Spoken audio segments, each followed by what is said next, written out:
Bonsoir à tous. Nous sommes jeudi 23 janvier 2025. Je suis le docteur Robinson Chabmeni de l'Institut québécois des affaires internationales. Alors, nous sommes toujours dans notre série consacrée au libre-échange continental africain.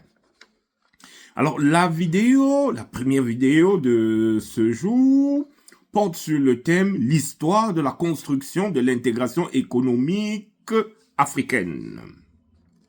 Bien, nous tentons à travers cette podcast de refaire le fil de l'histoire de la construction de l'intégration économique africaine.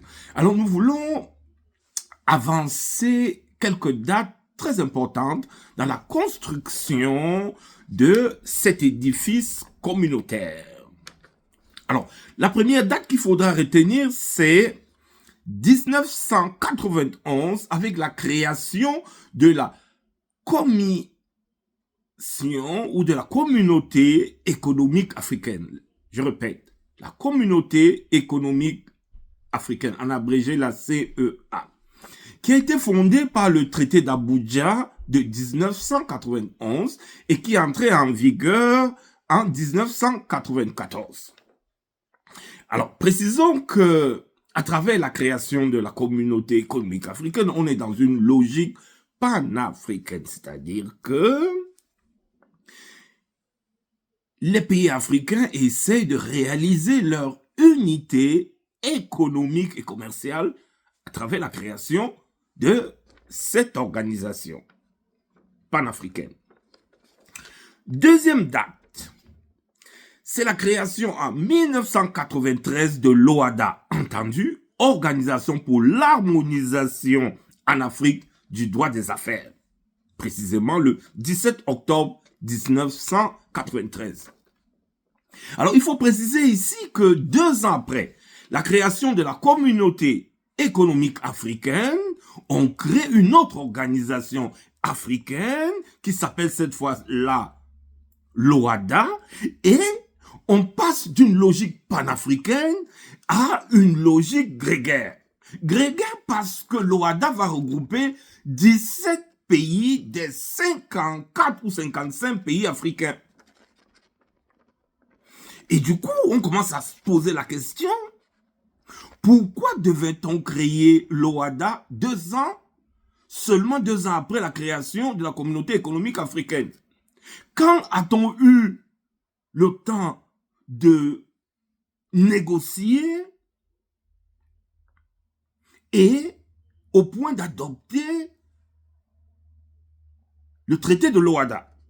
Alors, ce qui signifie que l'OHADA, de notre point de vue, est une initiative qui a été conçue immédiatement après l'adoption du traité qui crée la communauté économique africaine.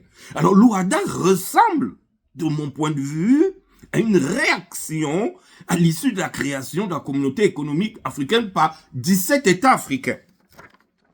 Troisième date majeure, c'est juillet 2001 à Lusaka, en Zambie, qui voit la création du NEPAD. NEPAD qui a entendu le nouveau partenariat de développement de l'Afrique. Alors, c'est une initiative, c'est un partenariat de développement du continent africain, un partenariat conjoint entre les pays africains et les pays occidentaux. Donc, bref, issu de la coopération internationale entre le Nord et le Sud. Mais ce partenariat va être voué à un échec, faute de financement.